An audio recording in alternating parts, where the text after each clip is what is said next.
So I just paid Hormozi $11,000, $6,000 for these playbooks and this Hormozi AI, and I also went to a scaling workshop for $5,000 in Vegas and got to speak to him one-on-one.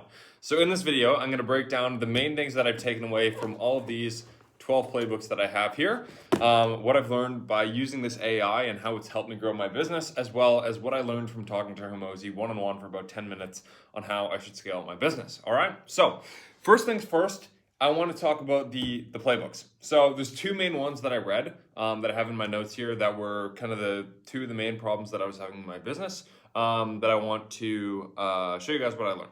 So the first one was show up rate. So it was in this lead nurture playbook, which I believe is right here. So this lead nurture playbook here.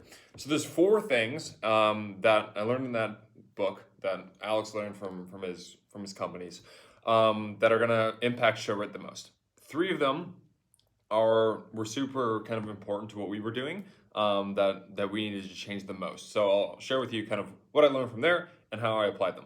So number one is availability. So overall, the more amount of slots that people can book in your calendar, the higher likelihood they are to show up. Because what happens is if you don't have a lot of slots, what people are forced to do is book into a slot that doesn't work for them or is less likely to work for them. So even when I do this myself, and recently I booked in a call for some software on Monday, it's kind of like an okay time for me. So I might be able to show up. I might not be able to show up. I still actually don't know yet because today's Sunday. And I have something like right before that. So I might be able to make it. Now, there wasn't anything after that slot, so I wasn't able to get the perfect time for me. So when you don't have a lot of availability, that tends to be a problem. So one of the issues that we have specifically is that my sales team, I have two sales reps, and they're both, one of them is based in Ireland, one of them is based in Spain, and they're both in Europe, right? And then my setters, both of them are based in the States. So we're booking people in a later time zone than people are taking calls. So we're only taking calls up to like 4 or 5 p.m. Eastern time. I think the last slot is only 4 p.m. Eastern time. And then if you look at Pacific time, like the latest people can book in is at 1 o'clock. So we're losing a lot of people. I mean, booking in general, like the total amount of people who book at all, and then also the people who book, again, the amount of show up because of the amount of availability. So what we're doing is, first of all, I'm planning on moving the sales team over to Canada where I'm at, so that we can have a better aligned time zone. But also right now, we're moving their schedule back a couple of hours, just as kind of like a temporary Band-Aid, so we can at least take calls up to like 4 p.m. Pacific time, so that we can increase the amount of people that are booking overall. So one of my guys in Europe is going to wake up, normal time, and then one of them is going to stay up to like 2 a.m. just taking calls. So that's kind of how we're going to solve that in the meantime before we, move everyone over to the same area. The second pillar is speed to contact. So the faster you can build a connection with someone, the more likely they are going to be to show up. So what he recommends inside of the book is obviously speed to lead is important when you're actually booking them in, when you're dialing them as soon as they become a lead. But also when they book, you want to be able to reach out to them as soon as possible to build some level of communication with them before the call so that you can, send them resources, give them value, and just, build a relationship so that they have a higher likelihood and they have more investment in your process and with your sales rep to actually show up to the call. So now what we're doing is whenever someone books a call is we are instantly going to be calling them as long as, the sales reps aren't in the call. The actual sales rep is going to be calling them straight away, going into a little bit of their problems, figuring out what they're doing, and then also pulling up their calendar if we have availability. So one of the other things that we mentioned, and we already did this, we got a call booked in, like right when the, like he booked in, I think for the next day. And then one of my sales reps called him and then he was like, okay, one of my calls just canceled. Do you have availability right now? And then he moved the call straight then and closed him, on the first call. Everything was fresh in his mind because he just booked in the call. He just saw the marketing messaging. And then we, one call closed him because we were able to actually push the timeline forward. So speed is really key. The third thing is personalization. So This is I'm gonna talk more about this later on, but sales is all about the amount of information it takes to make a decision, right? So Hormozi talks a lot about this, is you want to be able to give the most amount of information to people before the call, so that on the call you can just basically answer questions, right? So obviously there's some things you don't want to share, like, the price and everything, if you don't have a disgusting amount of appointments like Hormozi does for his thing, and he puts all of his pricing and everything in his VSL. But you want to be able to add friction to increase quality when you have an overflow of appointments, right? Obviously, when you don't have any, that's not the case. But we right now are kind of struggling with our sales conversion. It's around like 15%. So we want to add more information. We want to get people more educated before the call so we can, increase the amount that we're producing per rep. So what we are doing, where was I? Yeah, what we're doing now is we are trying to have more communication with the prospects before the call. So obviously we're calling them. If they don't pick up, we're going to be texting them as well. And really, again, same thing with speed to response on the SMS side of things is also going to be very important, so that when someone replies to our text message that we send out as soon as they book the call, then we can continue to have a conversation and again, develop a relationship, give them more information, and give them personalized information specifically relevant to them. So right now, what happens is there's an SMS that goes out saying, hey, did you watch the video that we sent you via email before our call? So we send, everyone a video to give them a little bit of information about what we do. And then that's the only thing they do. They say yes, and we're like, great.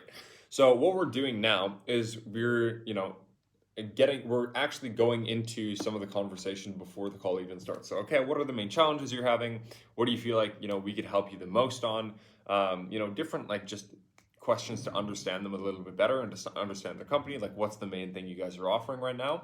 And then what we'll do with that information is we can send them specific case studies that are, particular to them. So we have a really good case study from a guy who has an e-commerce marketing agency.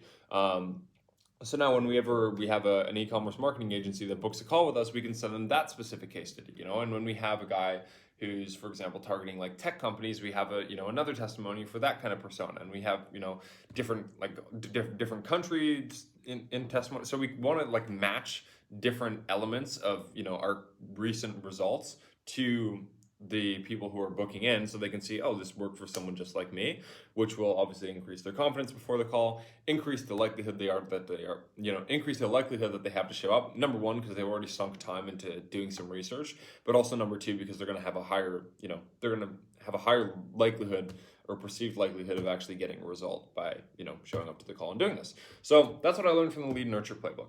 The second playbook is the fast cash playbook, which I thought was very interesting.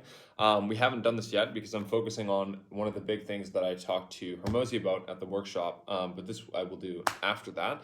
And we'll talk about what that was later. But this is something that I am planning on implementing very soon. So basically the idea of this playbook is that, when you need, when you're in need of cash quickly for, some reason other than, obviously you always want cash quickly, right? But if there's like, for example, taxes, there's like an unexpected bill, or some crazy shit happens that you need cash, or, you can just run this regularly as well. That's kind of what that playbook is for. So what Hormozi did with his gyms is every, quarter or every 2 quarters, what he would do is he would run a kind of like an upsell based on the idea, right, of the Pareto principle. So 80% of the, or 20% of your customers are willing to pay, whatever, 80, like 5 times the price essentially. So, a fifth of the people will pay 5 times the price. But even if you narrow it down even more, like 5% of people are willing to pay like 5, 10, 20 times the price sometimes, right? So the idea in here is basically what you want to do is you want to make a very, very limited, very unscalable, and extremely valuable product that you'll sell for 10 times your normal price. And you'll sell that to 5% of your current customer base, right? So for us, we have like 150 clients, so we could probably sell this to like 5 to 10 people. And we just make it extremely, extremely expensive and extremely, extremely value packed. Then what I did is with that information, I actually went into the Hormozi AI and it spit out, exactly kind of like a packaging of how I should do it. And basically the idea was fractionalize access to my entire team so that they get access to talk to my top sales reps, they'd get access to talk to my top setters, so my setters can train their setters so they can do the processes as well as we do. They can have one-on-one access to me every other week, so that I can, personally help them. Again, it's unscalable but extremely valuable. I can, done for you, write their whole outreach copy and pretty much help them with every part of the process. And then, just sell that for a big old sum, for like 6 months access, right? And with that, pretty easily we can make an extra, like a minimum 50 grand. Probably we could pull out 100 grand, just by running that playbook, once, right?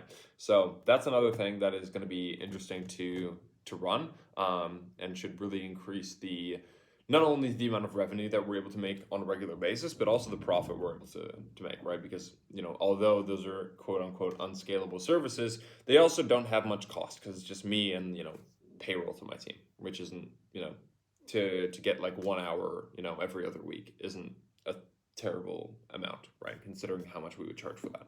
So that's kind of the main things in the playbooks. Now I want to talk about the two main things that I learned at the workshop. Number one, from his team on day one. And then number two, actually personally one-on-one talking with Alex, what he told me to do in my business specifically, which I was very shocked by what he was saying. So I'll talk about that in a sec. So the number one thing that was identified as my main constraint right now is my sales conversion rate. So right now we're closing at around 15%. And like I alluded to earlier, it's not necessarily the training or the skill of the sales team, which it definitely can be improved. And there's definitely some room for improvement there. But the main thing is actually the quality and not really the quality, but how well the leads are nurtured before the call, right? So I talked about speed to lead. I talked about building that level of communication before the call. But there were two main things that were a problem for us that we're in the process of fixing right now. Again, I'm going to fix this second thing first, but these are in the process. One I've already done, one I have yet to do.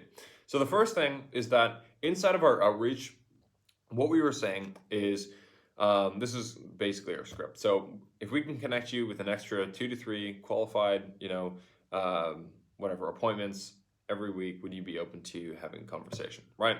Very simple. And then PS, if you don't get results, we don't get paid, or, something similar to that.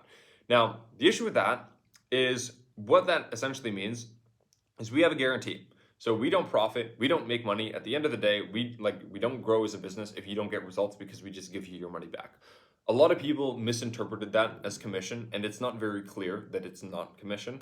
And what was happening is, 20-30% of people were just, not expecting that, or their expectations weren't meeting reality, which is partially our fault in the scripting. I mean, it's 100% my fault.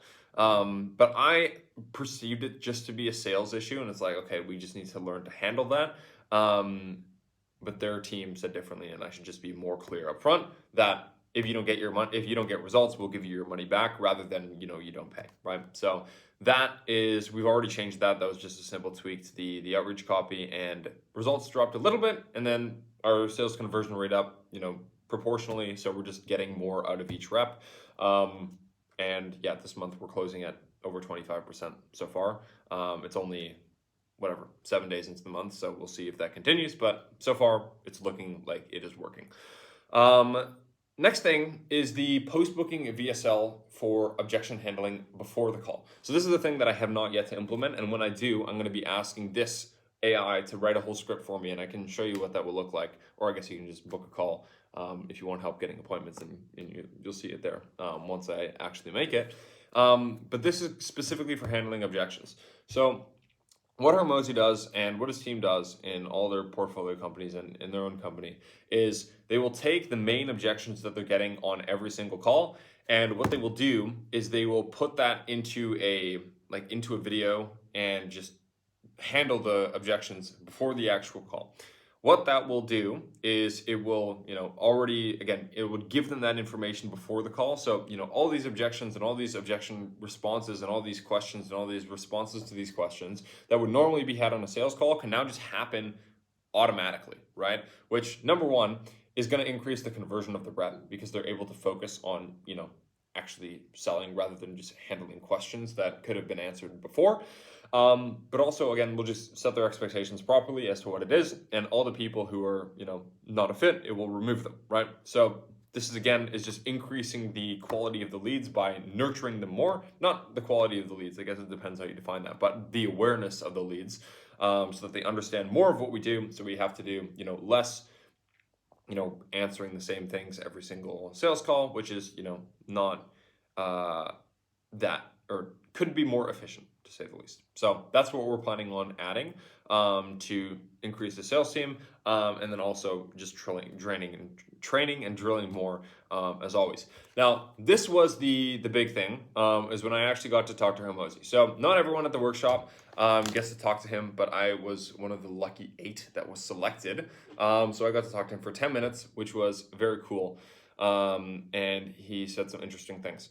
So the main constraint overall for our business is the LTV to CAC ratio that we have. So pretty much all of our appointments come from outbound, like 95% plus, and then we get like a little bit from YouTube.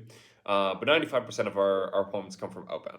So the thing right now is our LTV to CAC ratio overall is about 3.5, 3.6, 4, depending on the month. It's around 3.5 to 4 to 1, right? Which means we put $1 in, we get $4 out. Now, that's not very efficient. If you're, according to Alex Hormozi, it's not very efficient. And his ideal number that he wants is around, for my type of business, is about 10 to 1 or higher. And apparently when he was running Gym Launch, his LTV to CAC at the start of his company was 100 to 1. And as he, scaled, and as he exited, when he exited at $40 million a year, that revenue of the company was doing, he had like an 11 to 1. And that's after like capping out like every single channel and just taking, like, this is after he's just completely controlling the market, which, LTV to CAC tends to get worse over time. It was still 11 to 1 at the like peak of his company, which is pretty crazy. So that's basically my issue. So obviously I knew I needed to, create some kind of upsell, create some kind of a back end, improve my LTV somehow. And this is what or just decreasing my CAC, but that's less likely to happen, right? Or more difficult to do, because CAC automatically will just go up over time. So what he told me to do was to triple my price, which I thought was pretty crazy, and then just not target beginners. So right now, we work with marketing agencies, and typically, it's pretty evenly split. So I would say about 50% of our clients are making under 10K a month, 50% of our clients are making over 10K a month. So he's basically saying, don't work with anyone that's doing less than 10K a month, and just triple your price.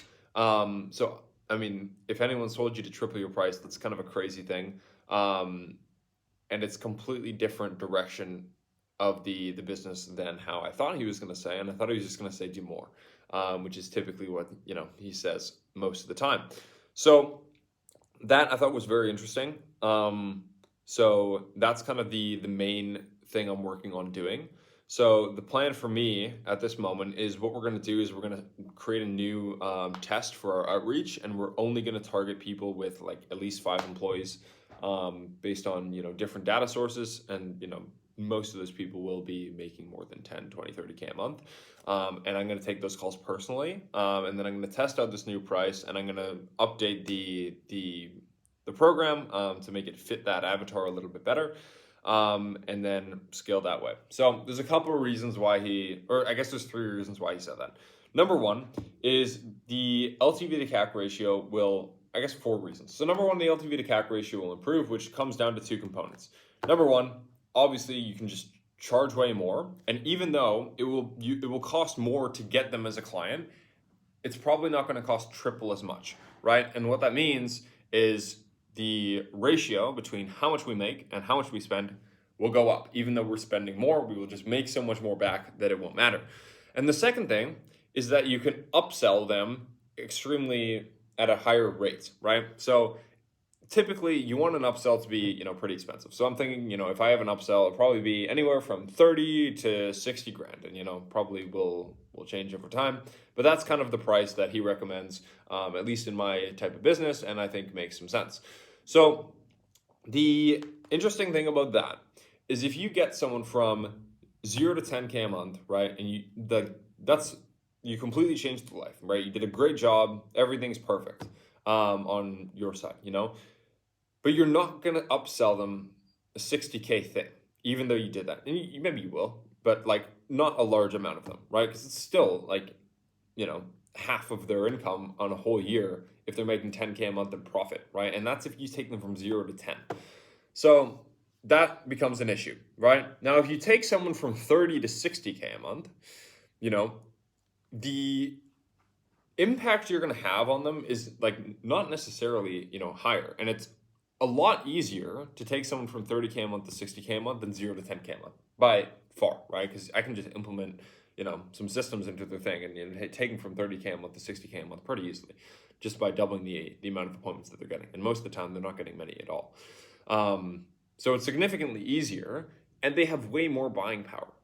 So 60K, to get them from whatever they're at, if they're at 60K, after we took them from 30 to 60, paying another 60K a year to get them from 60 to 150 a month, is like nothing.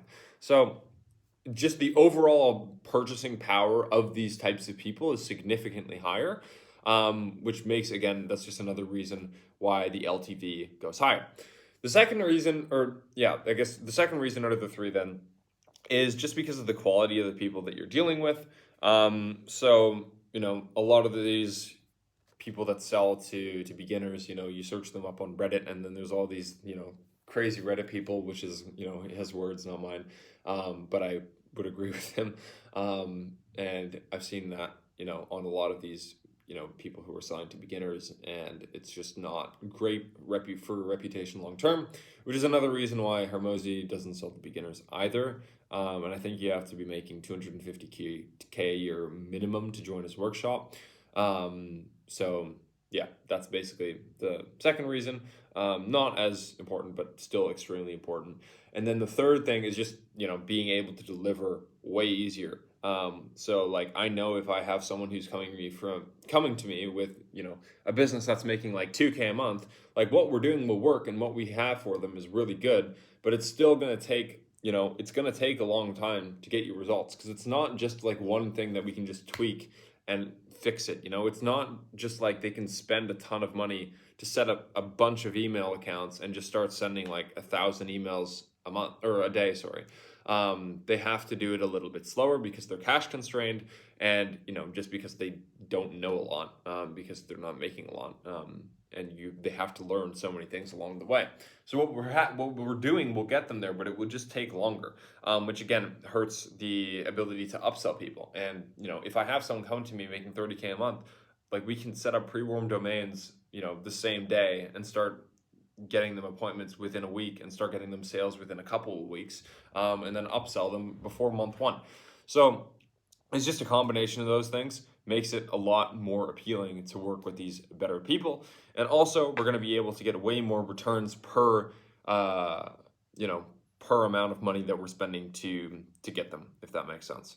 And then once we have that in place, once we are actually profitably acquiring clients at that triple price level, then we can start to then I can start to outsource that to the team, and then they can start taking those sales calls once I've validated myself, and then we can start building a back end, and then we can start running ads, sending more outreach, and just scaling to the moon after that. So that's kind of the plan that I have for the next 3 months or so. I want to get that all validated, up and running by 2026, and then that will drastically increase the amount we can make at that point.